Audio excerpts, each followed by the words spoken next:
Okay, for those of you who have installed and launched the application, GoldenThread, this is what you're likely to see.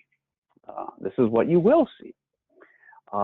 Before I get into the guts of it, which is around these items in the center, I want to point out some of the settings and other options available to you that sometimes get lost when we're actually running the application and analyzing images. There is up in the upper left a settings window that comes up, and this has evolved over the last 2 years when people like to do different things, and we say, okay, we'll let you do that. I'll point these out.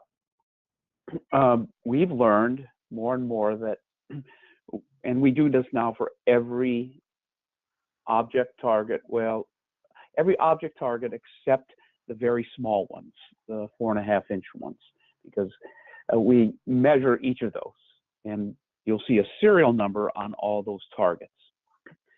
For the larger device level target, there's actually a QR code on there that has the actual color information for that target. So I encourage you to enable the QR code detection and this auto tune settings to make it more resilient in detecting that QR code. We've had really good success with that. After we've stumbled a little, but we've got very good success on interpreting that. That eases the necessity of you having to actually manually point to a different reference file. And what I mean by a reference file is, despite our better efforts, that the color patches, the gray patches on those targets always vary in some regard. It's just nature. So our way of managing that is to measure each of those and just include that specific measurement for that target. And by the way, if you find over the years that you want your own measurements in there, the software has, under the QR code folder, 2 apps that let you create your own QR code. It just says, give us the data, we'll create your own QR code. There's this smart search option. This, and you'll see how this manifests itself in the imagery, is in order to avoid blemishes and digs and scratches on each of the patches, we search. We literally search within that patch for low noise areas. You can control that by defining the size of the area you want to search over and how many iterations you want it to look for. Just remember, the more it searches, the longer it takes. Okay. It'll allow you to remember the directories from session to session. I just click that on. It'll save all the graphs that you have. We're in the process, by the way, of getting rid of this option and instead of including just a PDF of all the graphs that come up with any particular analysis. That way it's easier to present a hard copy to whomever.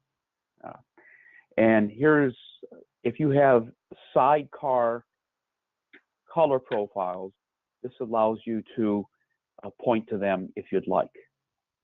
You just click that on and say, okay, where's that profile? So that's one item. I'll click OK on this. And another one is this data comparison option. I won't get into that right now, but it's very useful if you want to see how performance has changed within a session, or you just want to compare what happened a month ago to what happened today or across different devices. So I'll stop there.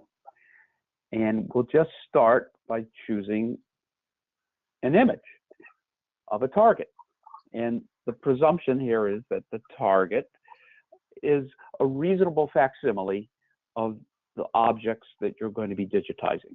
And that has proven fairly good, fairly well. So, of course, as you all know, there's different types of targets, different formats. Right now, we support 8 of them. Let's see. Here's what we call that device target and the object target. We'll concentrate on this one. If you just left click on this, these options will come up. There's 3 different types of what we call standard film targets. If you folks are digitizing film with some of the DT systems, there's 3 of them that they support. This is one of the legacy ones, a microfilm target. Somebody wanted a microfilm target 5 up, so we did that for them. And then 3 different types of color checker, color targets alone. There's the 24 patch, the color checker SG, and a 300 patch near neutral. We won't get into these too much, but they're there. And I can actually show you some options, especially for this color checker SG. So we'll start with the device target. And since the only images I got were from Christine, I feel neglected here, folks. But we're going to use some of Christine's from Berkeley, right, Christine? If you hear me, okay. The second area here is test profiles that are consistent with the FADGI guidelines. Right now, we support just the FADGI guidelines, but after my trips to Europe last week, we're now going to start evolving into the Metamorphosa and support for the UTT targets also. So it'll be a broader spectrum of target types that can be used. So we're in that process. The way to decode these test profile names is pretty simple right now. It's 400 DPI, Pro Photo Color Space, and a FADGI 4-star. I'm going to change that just to show you the interface that comes up. It automatically goes to each of these profile types. I'm going to start at a higher level. Since we're using a device level target, we'll click on that. By the way, delete these middle 3 from your mind. This manuscript, newspaper, and photo print. These were a well-intentioned set of profiles that really made the task much more confusing. So we're just looking at, right now, color space profiles. Almost everybody uses Adobe RGB, so let's use that as an example. We support others, but let's use these. You'll see here's a bunch of them from 200 DPI to 600. And by the way, if none of those DPIs are consistent with your case, you can change them. So what the software is really about is to measure consistency. Yes, there is accuracy, but if you say you want 721 DPI, like one person did, Mr. Sullivan, then you can do so. Not a problem. And we can show you how to change that in a profile wizard, we call it. So this will help you customize your options. So if I remember, I forget what DPI Christine gave us, but it doesn't matter. We're just going to choose one, and we can change it thereafter. So let's use this 400 3-star. Everything in moderation. We're not going to choose the 4-star quite right. So let's just choose the 3-star for now. Okay. And then we're just going to select an image. There we go. Those are the images that were provided to me. You see Berkeley team. Okay, so let's just Oh, I see what I did. One was corrected. We're going to choose this one. Oh, hold up. I need to go back. I just realized these have the object level target in them. So we're going to go back and cancel that and change this to this. And by the same token, we're going to change that test profile. They're different for the different object levels. Okay, there we go. Okay. We're going to select the image. By the way, if you have batches of these, you can go into an automatic mode, and that will that'll find the target. You don't have to have the target alone. It can have content next to it as long as it's in the margin of the field of view. While we're waiting for this to load, any questions? Okay. So Carol, does the audience have the ability to speak to me? Yes, they do. Okay. Or write a message in the chat box. Oh, I see. Oh, I better open that up. Okay. Hi, Tim. Hi, Sarah. Okay. If there's an embedded color profile with that image, this detection screen comes up and says, you want me to honor that or not? What this is saying is, okay, there's a fork in the road, and it's in order to interpret count values that come out of your scanner or camera into actual colors, you have to make some assumption about that dictionary, that color dictionary. And that is what the color profile is. So almost always you say yes. And of course, an error occurred. Why an error occurred, I have no idea. So we ran these yesterday, and we didn't have that problem. Tell you what, I'm going to select one that we did run yesterday. Oh, I know what happened. There was, for some reason, that file was corrupted. Okay, I know what I did. Okay. If you could bear with me, folks, I'm going to get out of this and we're going to restart this. And I'll tell you why. The files, for some reason, I had to bring them into Photoshop. And we're going to relaunch this. I had to bring them into Photoshop and save them again as TIFF. And it worked once I resaved them. I guess that's software. Okay, here we go. There, V2.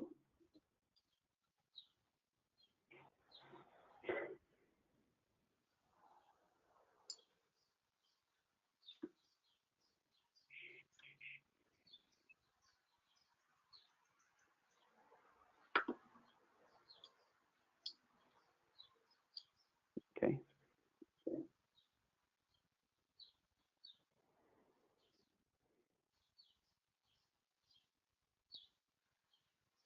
There we go. You can automatically detect this target, but you have to do that in a setup file to give the software some knowledge of where that target is located within the field of view. So all you do is manually select. It detects these circles, and you can see with this zoom function that these regions of interest where it measures that data they're not in line, because this is where that smart search option came in. Okay, but they're all well aligned. These gray patches on the left and right, the 6 on the left, 6 on the right, are all the particular ones for the grayscale, noise levels, and white balance. And then there's the colors on either side. The middle areas are where the resolution is measured. They run, and you'll see this is the data. Now, if I hit this show gamma, that is a gamma 2.2 curve. This is actually a very good conformance to an Adobe RGB color space. So by the way, when we select the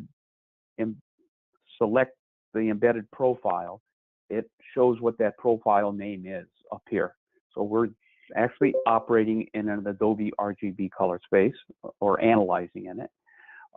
And if you use this gamma tool here, it shows you what the actual aim gamma is for that color space. Christine, you're doing very well. Just pat yourself on the back. So these are very good. What you'll see here is you see a little deviation up here. Just to let you all know, is that one of the reasons we did measure specific targets for these is that the white patch can be particularly variable. We're using a generic test profile here, but if we wanted to, I could find the actual test reference file for OL0191. And if we implemented that in this, it is very likely that this will come back into conformance. This is because this kind of deviation is exactly why we don't use batch color reference files anymore, because each target is different. But just to get an overview, we'll go through the rest of these panels. So this is the most important one. Did you get the exposure right? And actually, very good. Yeah, this is, there's a good level of distinction between each of the patches. The red, green, and blue are right on top of them. Maybe, in other words, very good white balance. And there's different ways of looking at this curve. If you use the 2.2 gamma as a reference, you say, oh, that reference is the aim. And for the 3-star that we chose, these are the borders, those are the boundaries that allow you to determine whether or not you comply with that guideline. And because we didn't choose a specific target reference file, you'll see that these are a little out. But those will probably come back into compliance if we use the right reference file. Here's the white balance. These are all actually very good. What we're starting to add more and more now is we're trying to provide 2 aspects to the analysis. We started out originally by using count value metrics. So it's just, oh, it's RGB. And then we said, to really do it well, you need to analyze that white balance in this case with respect to actual colors. So now we're starting to add colorimetric data and analysis. We hadn't done that in the past because, frankly, it wasn't well understood. If I, for instance, said, well, your white balance is out by a delta EAB of 3, many people, myself included, I wouldn't know how to remediate that, because interfaces to the scanners don't provide you that. They say, well, we'll let you change the count values, but we don't know what you're talking about with this LAB. So this is the transition into that colorimetric space. Okay. Questions? I'm looking for chats. Okay. Oh, you're welcome, Christine, by the way. So let's go to the color. And, oh, by the way, if you want to see how well, in a colorimetric sense, the input lightnesses match the interpreted output lightnesses, this L-star tab allows you to view that. So essentially, we'd like to know, okay, I put in this lightness, and the color profile is going to allow me to interpret that lightness on the y-axis. And this is that you want it to match, be a one-to-one match. And this is pretty good. Here's that white patch again. It's a little out, but we know why that's happening. So let's go to the color. The one color metric that we typically look at is this delta E. So we also look at, there's two forms of it. There's, in case you're not familiar, the delta E is basically, it says, I have a color going in, and I have an interpreted color coming out. And the interpretation is because of the color profile. And there's a formula that compares the two. It's called delta E 2000 or delta E 94 or delta E 76. Most of you are familiar with this delta E 76, but we have all three you can look at. If you just toggle these, almost all, and I recommend using the delta E 2000 because it's more refined. There are differences. You'll see very little differences between the 94 and 2000, but you will see huge differences from 76 to 2000.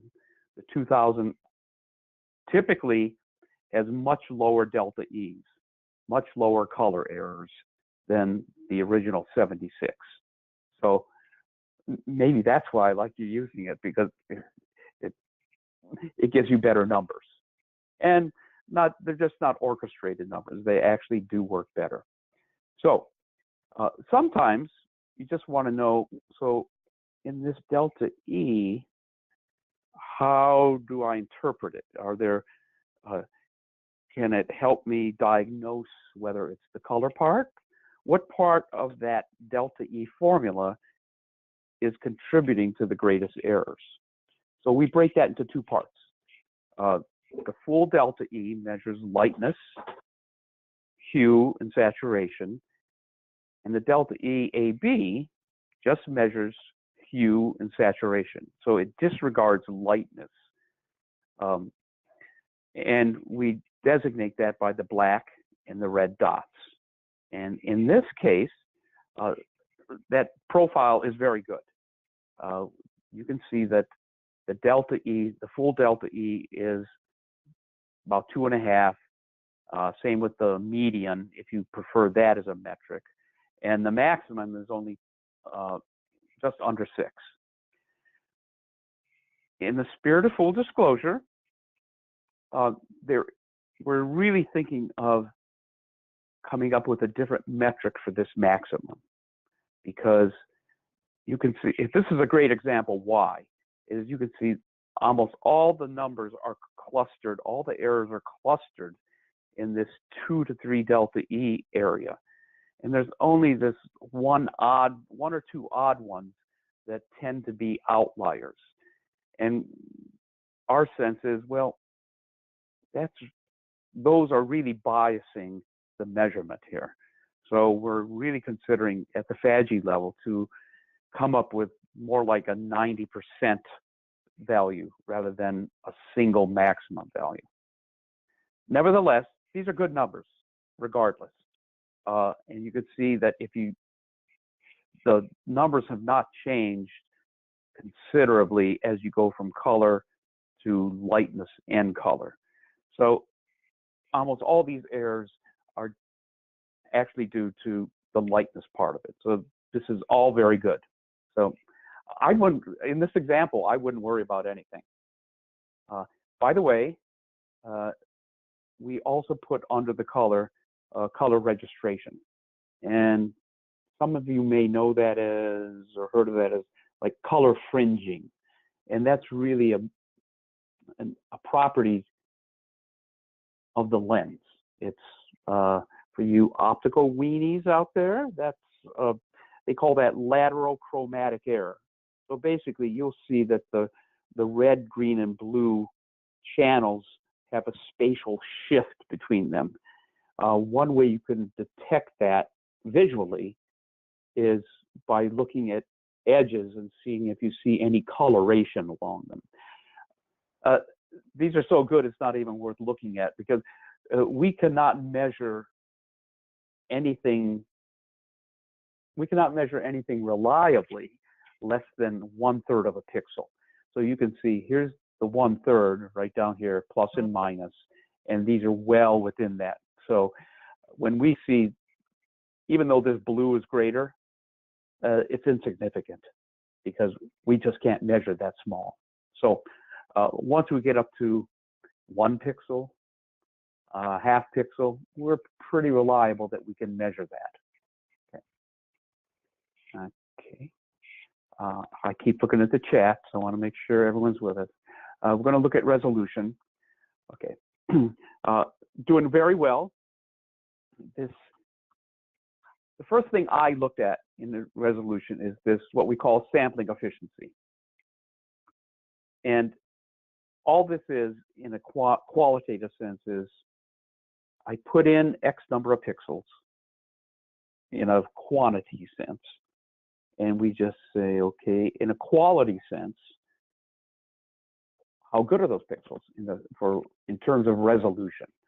And this is our way of saying that it's like a furnace. You put in so many BTUs, you get out so many BTUs, and that's an efficiency. So we say, okay, we put in so many pixels of resolution, and how many do we get out? We take that ratio, and in this case, what we test for is just this luminance channel, and that is, in this case, 436 dpi, and what was actually measured was 504. So, and this is how the red, green, and blue components match up to that. Very quickly, we can look at how that dissects itself between the vertical and horizontal directions. So the way to interpret this is, here's the vertical directions, here's the horizontal directions. Now you may be wondering what this 10 and 50% are, and we're going to show you that right now. Is that at the heart of all this resolution stuff is these SFR curves. All these curves are saying, and by the way, these are very good, is how much blur is introduced, how much contrast loss as you get to finer and finer detail. So along this, you can toggle this from an engineering mode, cycles per pixel, to actual absolute values. So as this x-axis is very simply increasing detail as you go to the right. So as most of you have probably seen, as you get to finer and finer and finer detail, your ability to detect that detail is lost. And the reasons it's lost is that the lens, primarily the lens, smushes things together. It takes the dark lines and the white spaces, and it just brushes them together to the point where you can't detect it anymore. One way in our targets that we put features for that is with these hyperbolic wedges, we call them. So what I'm going to do, I'm going to keep zooming in on this. And these are what we call sniff tests. Okay, these are 5 lines, and where do we no longer see the ability to actually detect 5 lines? And these are not absolute. We're saying, okay, it's just to give you a sense of confidence. You say, if I was to interpret these, I would say, okay, here's 400 dots per inch. We'll give it I'm going to say, in my visual opinion, right around 425 dots per inch is where things in the horizontal direction, so this measures horizontal, fall apart. And if we look in the vertical direction, it's maybe a little bit more. So I'm going to see how my opinion compares to, let me say, my qualitative opinion compares to the measured objective one. So what did I say? 4 for 25? I forget. So we go back. Okay, I said 425. It said 436. Actually, not too bad. I'm pretty proud of myself. So, and by the way, this is an average of the horizontal and vertical. So this is just a big grand average of those two directions. And that is pretty much where we come out on this sampling efficiency. We look at the dots per inch value associated with the 10% level. And you're saying, oh, that's pretty much where I visually detected things. So I would say in the horizontal direction, it's 450, and a little bit less in the vertical direction. Other than cocktail party talk, you might ask, so of what other use are these curves? Well, they can be very diagnostic. It's good to see, by the way, Christine, that you didn't apply any sharpening to these. This is how these curves can be diagnostic, is if you start seeing unusual humps in these curves, that's a great signature that somebody's applied sharpening. These tend to be very natural, and I'll call it, okay, don't beat me up. These are very organic SFR curves. These are a great indicator that nobody has fussed with these and that the optics are behaving pretty naturally. These can be improved, probably, or they can also be getting worse if you change the F number. So on the lens, if you change the F number of your camera, these might get better or worse. In fact, this is how we often find what we call the sweet spot of the lens, by going through an F number series and looking at how these curves change up or down. Naturally, you would want the contrast to stay as high as possible for as long as possible along this x-axis to an extent.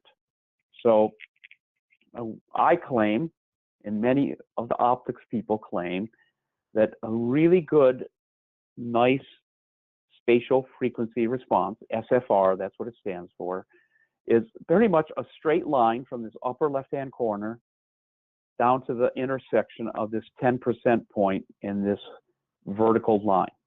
So this vertical line is consistent with this 504. So you'll see that it looks like it's 500, but it's actually 504.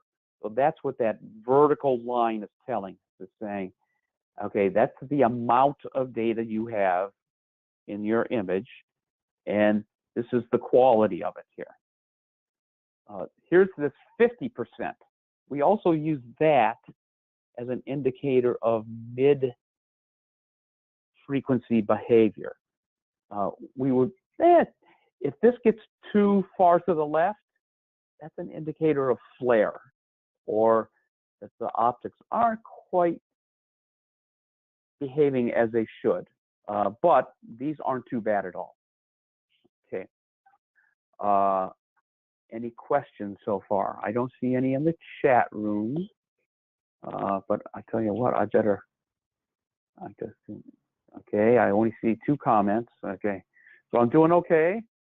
I'm like Mayor Koch. How am I doing? Okay, and let's look at the noise. These noise metrics, by the way, these are very good. And so for each of those gray patches, light one, dark one, we literally go within that region of interest and measure the standard deviation of the pixels.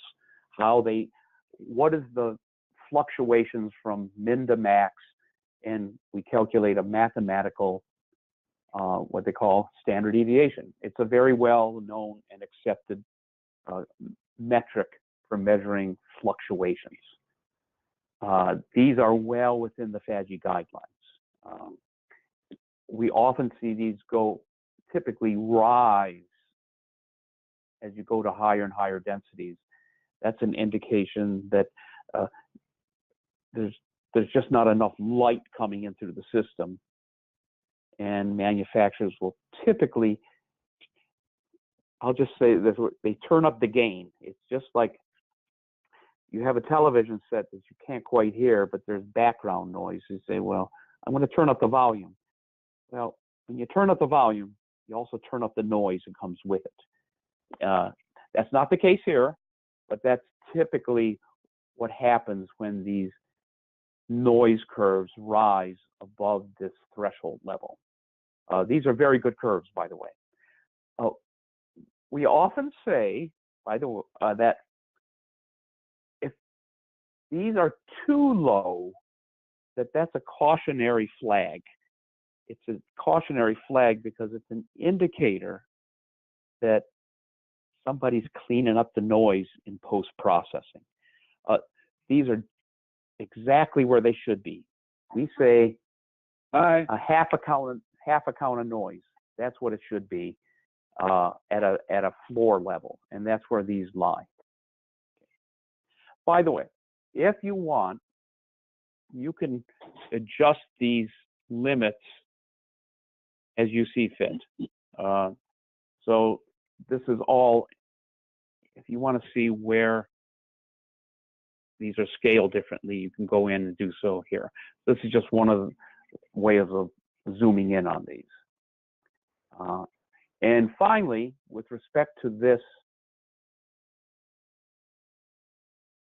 test profile that we chose, you can look at how all the metrics compared in a FADGI sense.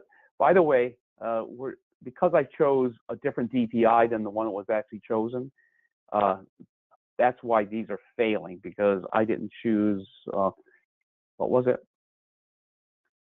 I didn't choose 504 DPI in my test profile. I chose 400, so that's the reason that's failing. If I go in and change that to 504, those would pass, no doubt. And the only reason the tone scale and white balance didn't quite pass is because of a single or two patches that we didn't accommodate in that color profile reference file. Okay, I'm going to stop there. Show an example of how there's not achieved. Okay. Oh, I can do that, Rudy. Absolutely. We've got plenty of those. Tell you what, I'm trying to think. Who was that? Oh, okay. This is with a device level target. And here's an example of things that are just really wacko. This was from a manufacturer of a scanner. And now this isn't the case for any of the DP products, by the way, but this is what happens typically for, we'll call them off-brand products that are trying to comply with the FADGI guidelines, but don't provide the user with a nice interface to make adjustments. So I think I know where this is at. Here's my selection of images. Okay, I'm going to also review the comments. Carol, yes, thanks. Okay.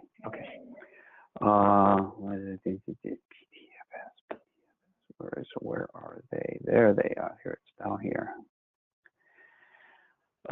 Just to give you a sense, I'm going to turn these into icons so you can. These are all device level targets, some with larger icons. So these were all scanned with. You'll see this 5C minus 5C. The file names are all consistent with a controlled knob that is on the user interface for adjusting contrast. And we were trying to help these people because they were, okay, the contrast is too low on the initial image you gave me.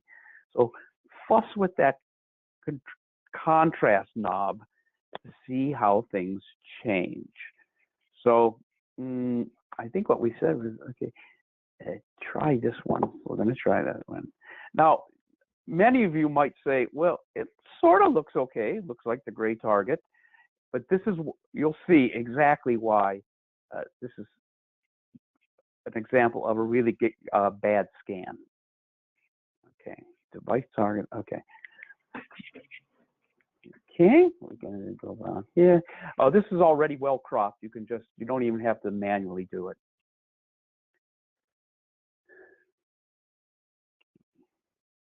Why is it taking so long? Okay, oh, it's pulling it from the drive. Okay, it's placed all the features correctly.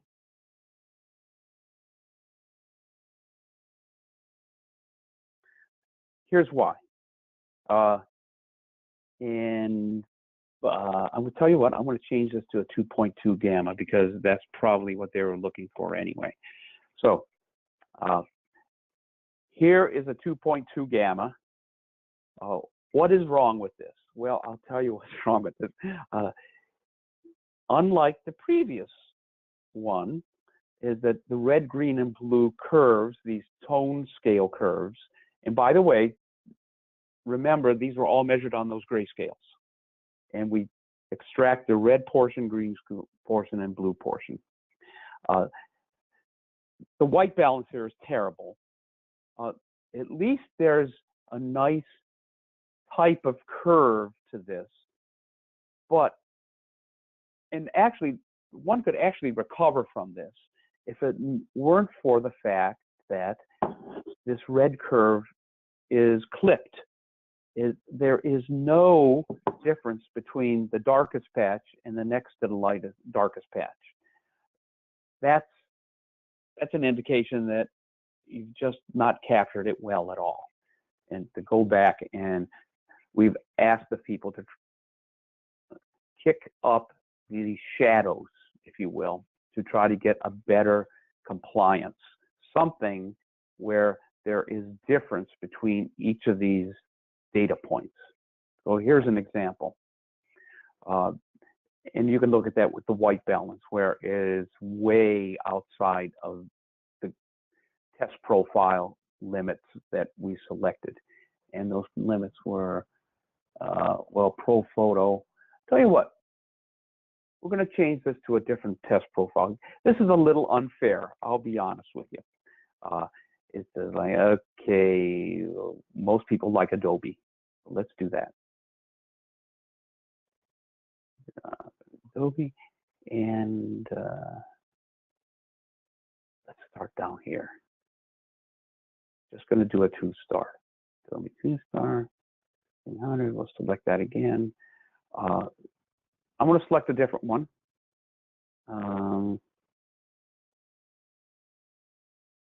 Actually, I'm going to do the original, just so we don't confuse things.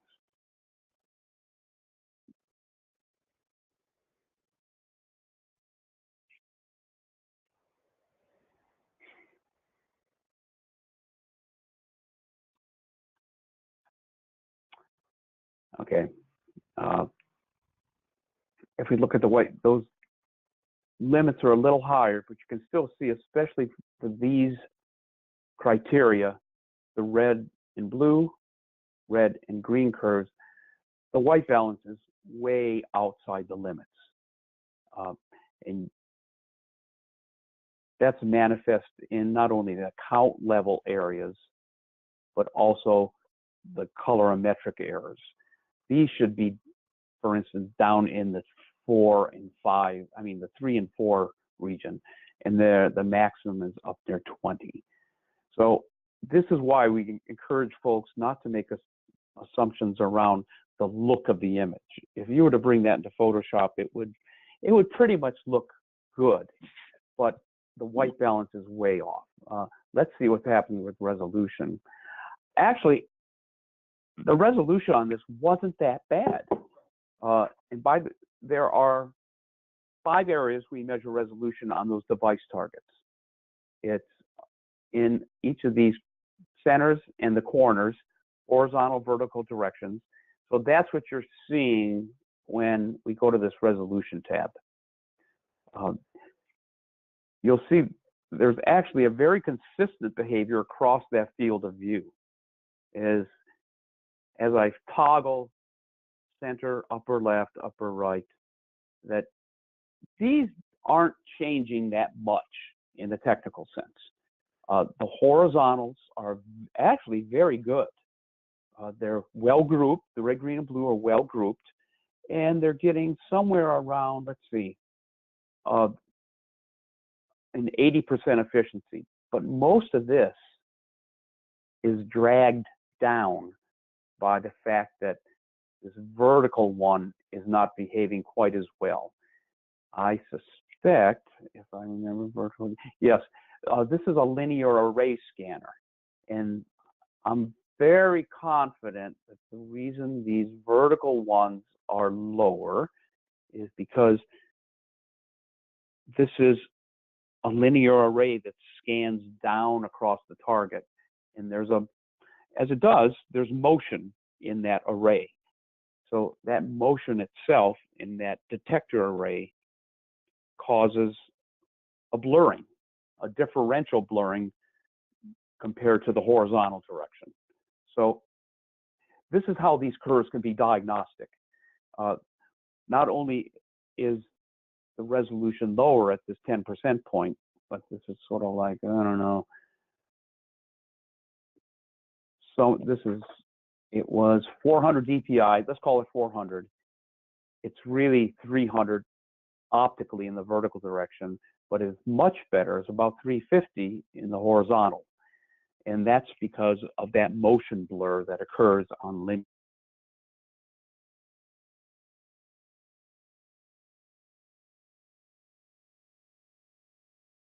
Widely separated here. That's an indication that that there's often a clocking problem that occurs, and that the red, green, and blue curves don't align when that data is clocked out. We can find out where that's at by looking at these color registration errors. And you can see that they're a little bit more significant in this vertical direction. This is that color fringing that occurs. But generally speaking, this is an example of where the biggest problem is not with the resolution, it's more with this tone scale and getting these curves aligned with this 2.2 gamma. When I give these classes and webinars, I always point out that this curve, this panel, is actually the most important one. If I remember that here's the light patches, here's the dark patches, this density is a photographic term. If you're more familiar with L star or lightness, you can just toggle this. So there's a lot of toggles in here that allow you to see where they should be based on the kinds of metrics you're more familiar with. So you can toggle back and forth here. There's a uniformity. Actually, they did very well with respect to uniformity for this test profile. It's a 5% non-uniformity. It's well below that 1.42. So we've tried to encourage this particular customer to try to make changes to this particular set of curves. We're still working with them. Let's see. I'm going to bring in, I think we have some stuff from the Green Library. This is on an older P65. And this is from the Green Library. And these were actually several years ago. And we can show you an example of where they went a little too crazy on the sharpening. The Green Library, there it is. Here's a bunch of them. RM. Go back. I think it's here. Okay. Here's a device level target.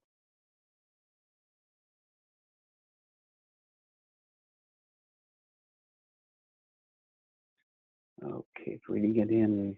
Okay, why is this taking so long? I don't know.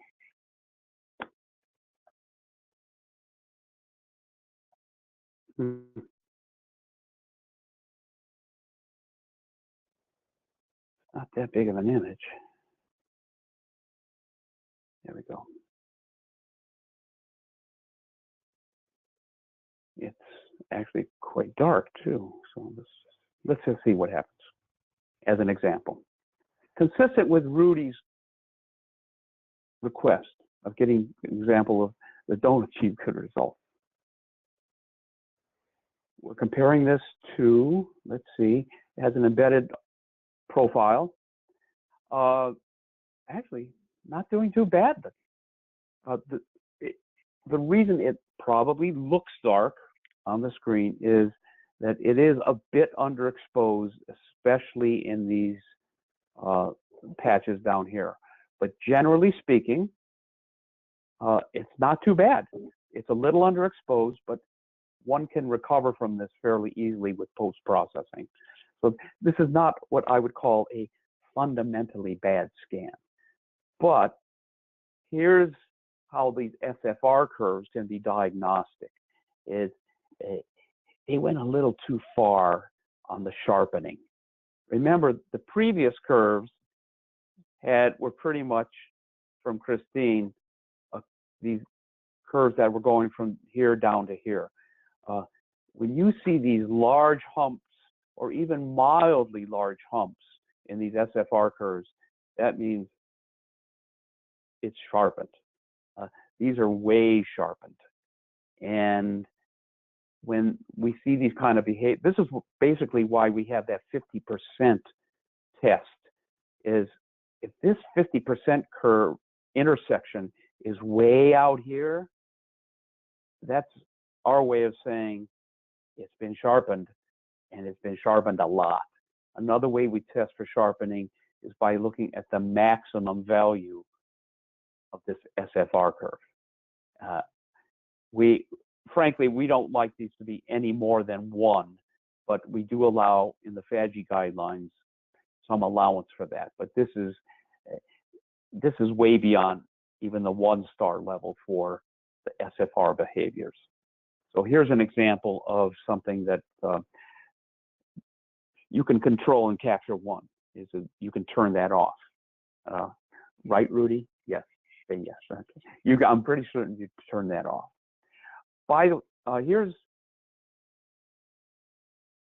Here's the noise curves. One of the reasons these are higher than normal for phase 1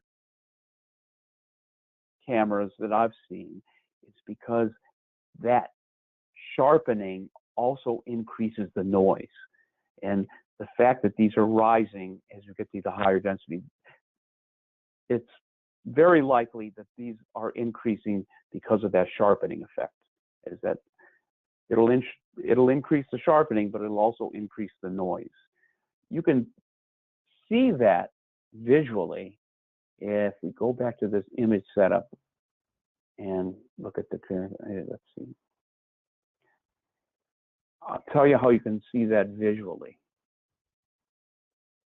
I hope you can see this on my screen. I'm zooming as much as I can, but notice here's this general gray area. Here's the general dark area. But as you transition from one to the other, it doesn't go from gray, dark gray to light gray. It goes from dark gray to, very dark, almost black at this edge. And then it goes light, and then it comes back up to a mid-gray.